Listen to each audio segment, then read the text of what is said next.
जय हिंद दोस्तों। देखिए वेविकर मेथड हम पढ़ करके आ चुके हैं और ये हमारा लेक्चर नंबर 4 है।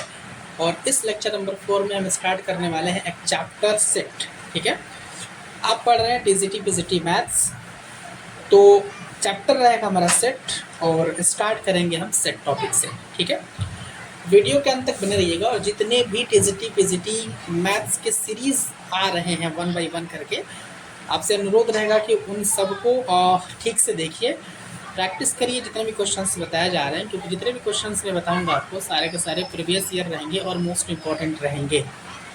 ठीक है, चलिए ज़्यादा बात नहीं करेंगे, हम बात कर लेते हैं अपने टॉपिक सेट के ऊपर। आपने सेट पढ़ा होगा। सेट क्या होता है? सेट होता है collection of well defined object. Collection of well defined object. ठीक है, सेट क्या होता है? Collection of well defined object, यानी कि ऐसे चीज़ों का, ऐसे वस्तुओं का समुच्चय जो वेल डिफाइन होता है। वेल डिफाइन मतलब जिसे परिभाषित किया जा सकता है। जैसे मैं आपको 2 एग्जाम्पल यहाँ पर दूंगा। मैं कहूँ कि आप अपने क्लास के उन बच्चों का सेट बनाइए जिनका नाम ए से शुरू होता है, तो बिल्कुल आपके लिए पॉसिबल होगा, आप ऐसा कर सकते हैं। ठीक है, अगर मैं कहूँ कि क्लास 11th के बच्चों का समुच्चय बनाइए, सेट बनाइए, बिल्कुल पॉसिबल है। अगर कहा जाए कि आपके विद्यालय के जितने भी शिक्षक हैं उनका सेट बनाइए, बिल्कुल पॉसिबल है। अगर आपसे कहा जाए कि अपने विद्यालय के टीचर्स, यानी कि जो मैडम होती है, जो मैम होती है, जो महिलाएं शिक्षिका होती हैं, उनका समुच्चय बनाइए, बिल्कुल पॉसिबल है। लेकिन अब मैं थोड़ा सा चेंज कर दूँ और मैं कहूँ कि आप ऐसे बच्चों का सेट बनाइए जो बुद्धिमान है, जो वाइज हैं, तो आप ऐसा नहीं कर पाएंगे। अगर मैं कहूँ कि आप ऐसे जानवरों का समुच्चय बनाइए, ऐसे एनिमल्स का सेट बनाइए जो बहुत ही खतरनाक होते हैं, पॉसिबल नहीं है। ठीक है, तो मैंने कहा कि अपने स्कूल के शिक्षकों का सेट बनाइए, ये है वेल डिफाइंड। मैंने कहा कि सबसे खतरनाक जानवर या अपने क्लास में पढ़ने वाले सबसे बुद्धिमान विद्यार्थियों का समुच्चय बनाइए, ये है नॉट वेल डिफाइंड, ये वेल डिफाइंड ऑब्जेक्ट नहीं है।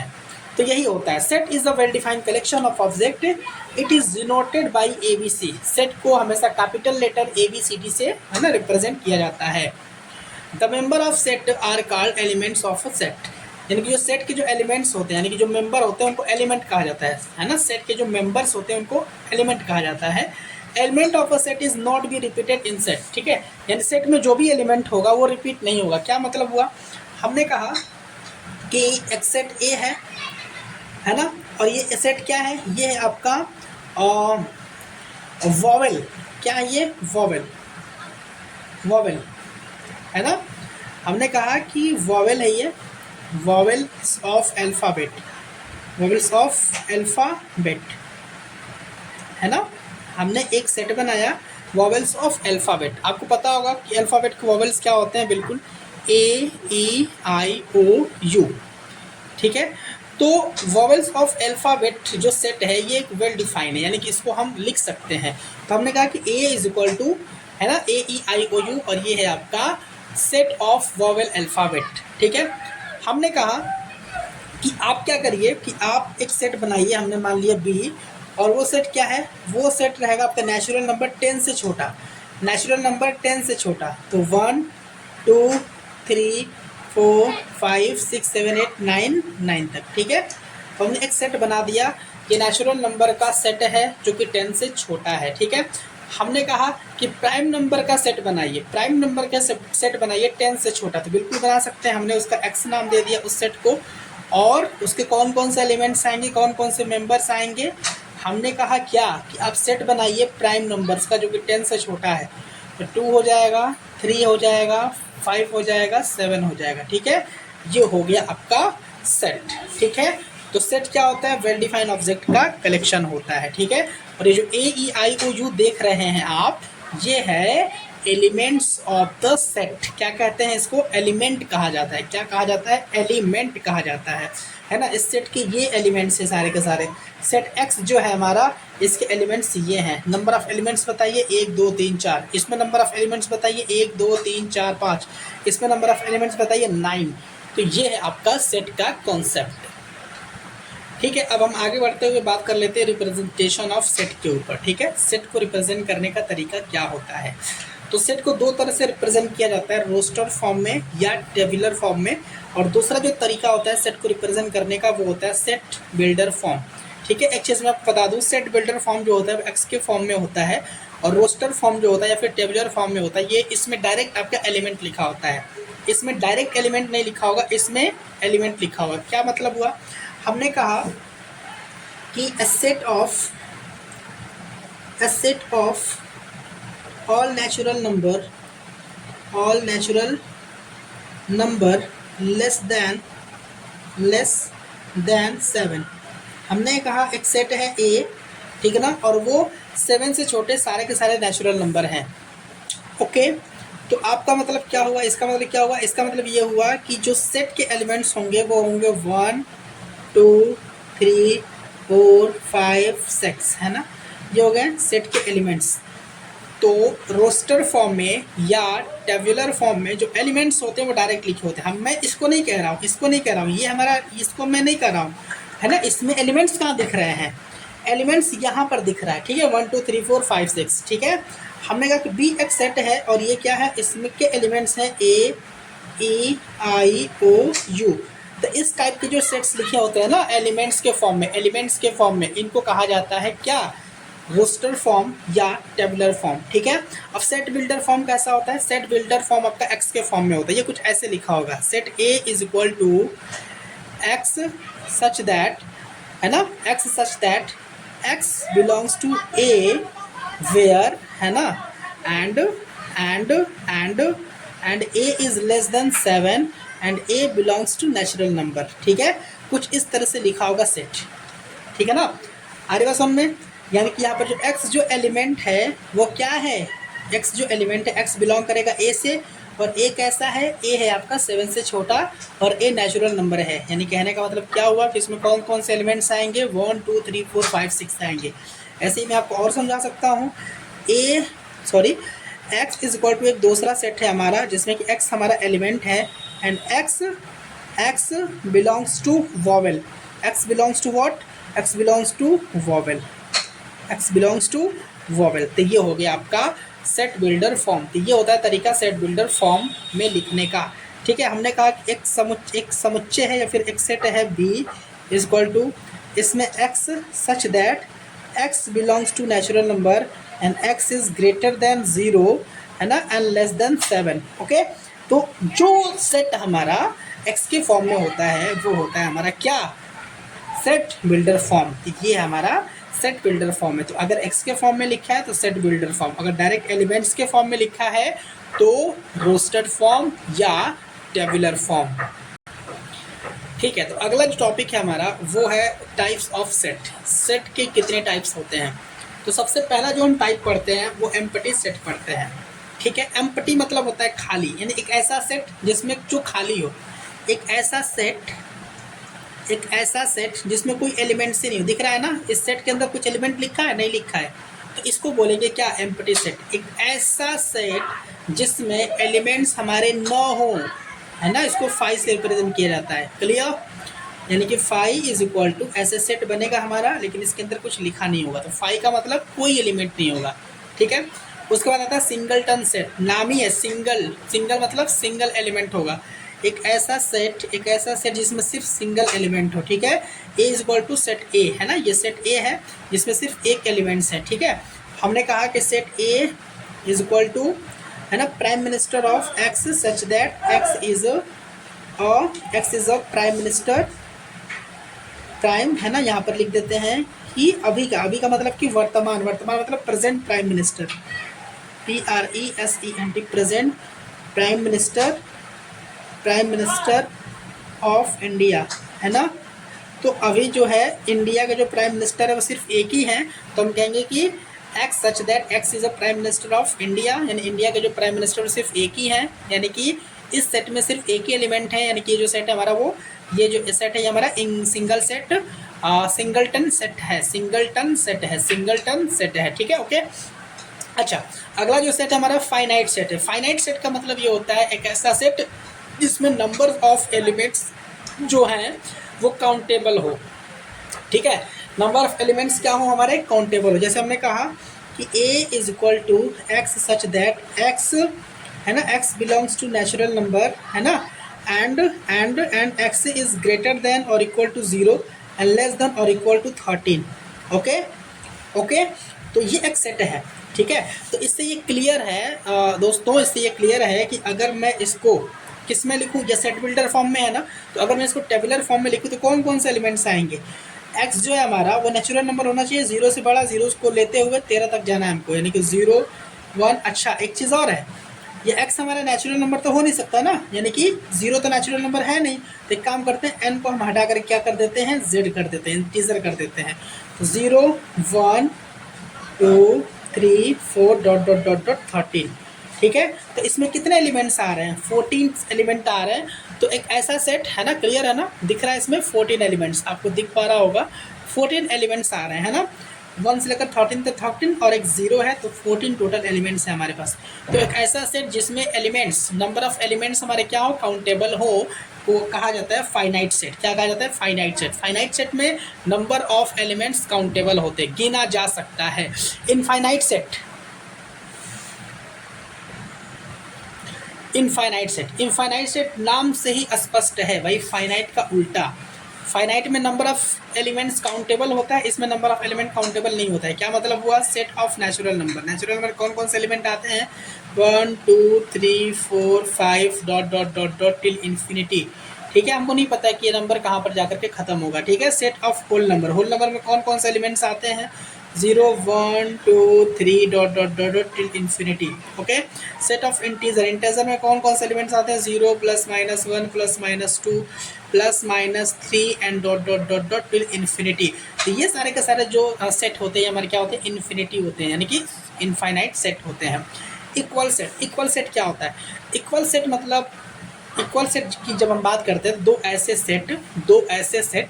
ऐसे सेट जिसमें नंबर ऑफ एलिमेंट्स भी सेम हो और एलिमेंट्स भी सेम हो। जैसे हमने कहा कि एक सेट ए है जिसके एलिमेंट्स हैं ए ई आई ओ यू।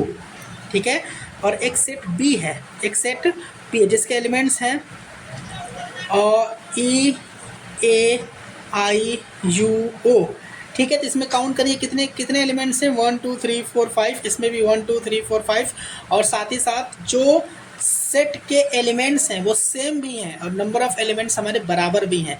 तो हम कहेंगे कि A इक्वल टू बी, यानी कि जो सेट A है और सेट B है ये दोनों पेयर में इक्वल सेट कहलाएंगे। A और B को हम इक्वल सेट कहेंगे, क्यों, क्योंकि नंबर ऑफ एलिमेंट्स भी सेम है और एलिमेंट्स भी सेम है। नंबर ऑफ एलिमेंट्स और एलिमेंट्स दोनों ही सेम है। ठीक है, नीचे देखिए, नीचे है यहाँ पर इक्विवेलेंट सेट।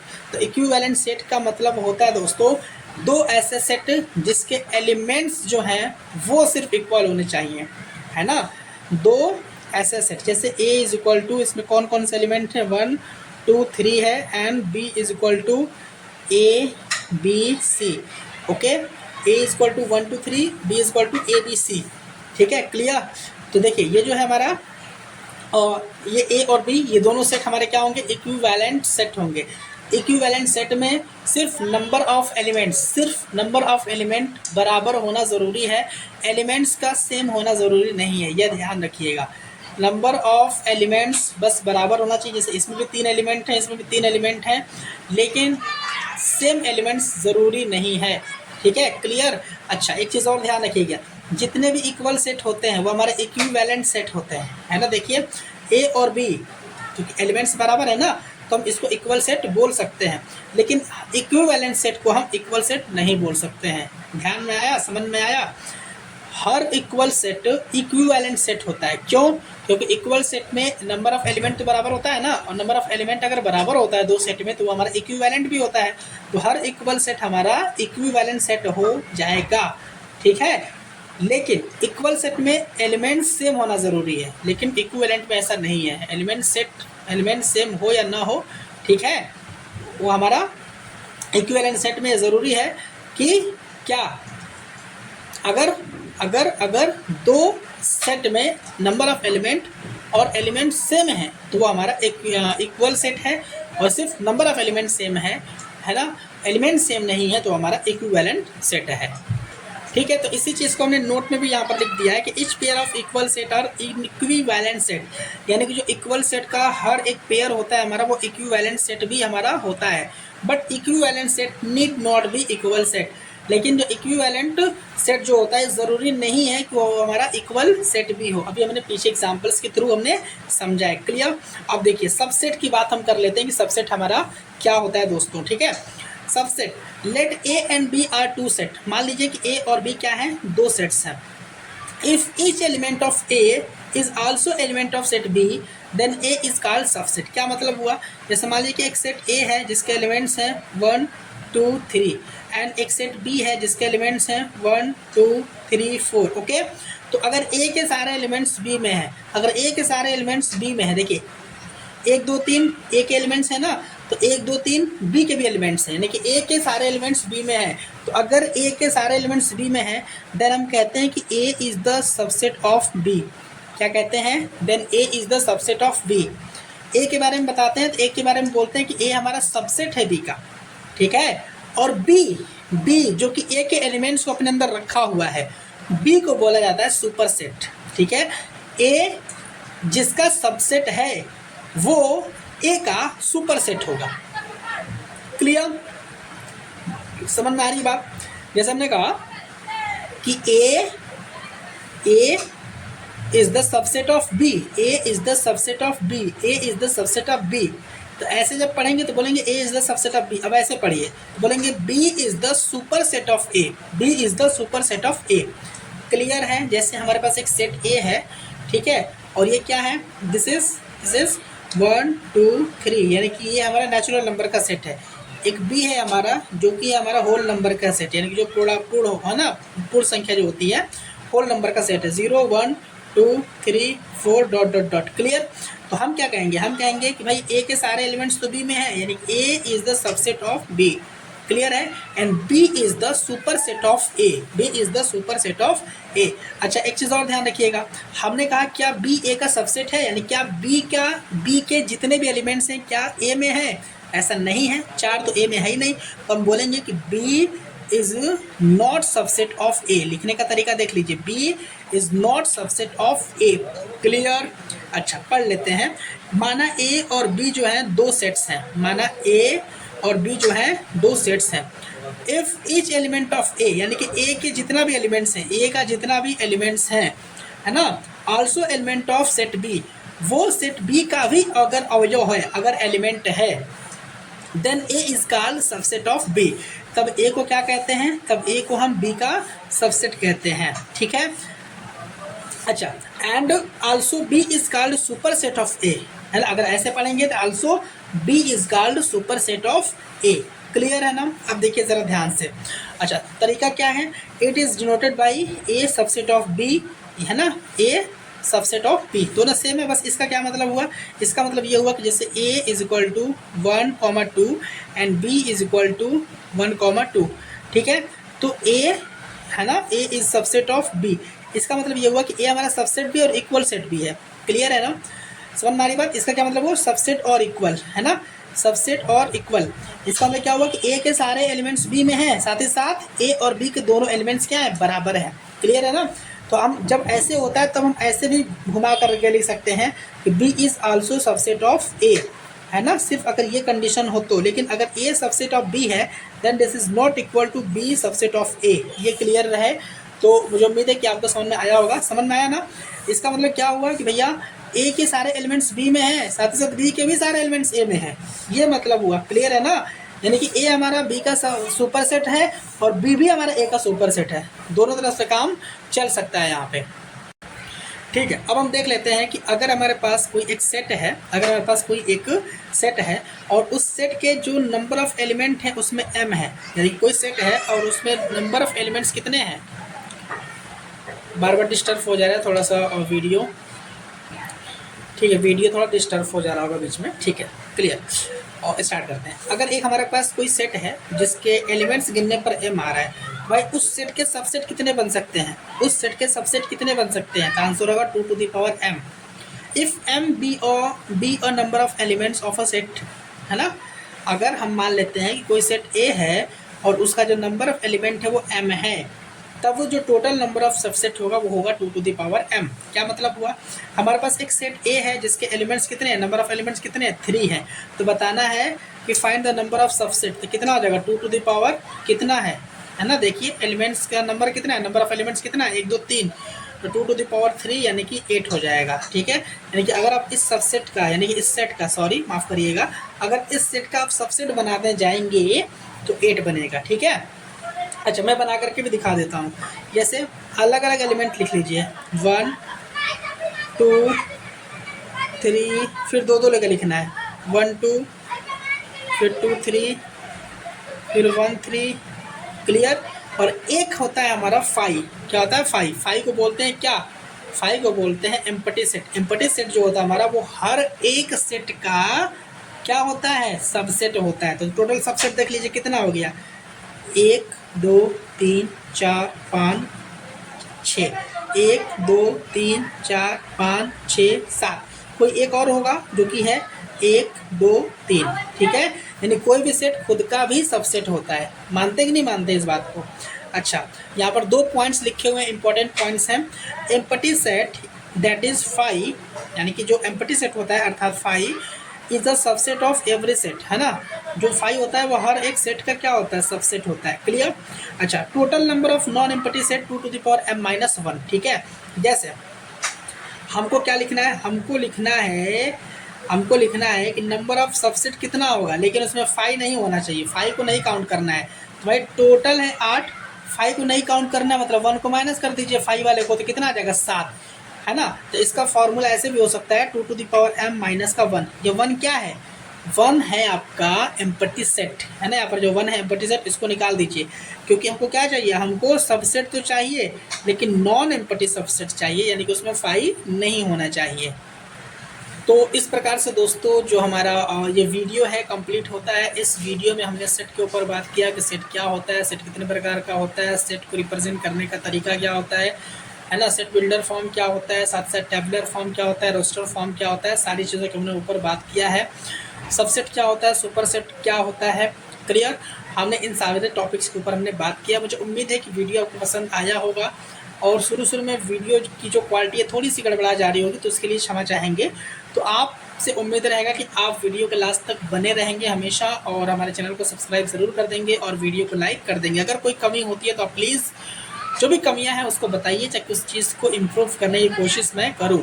ठीक है ना। तो आप अपना बहुत ज़्यादा ध्यान रखिए दोस्तों। जय हिंद, वंदे मातरम।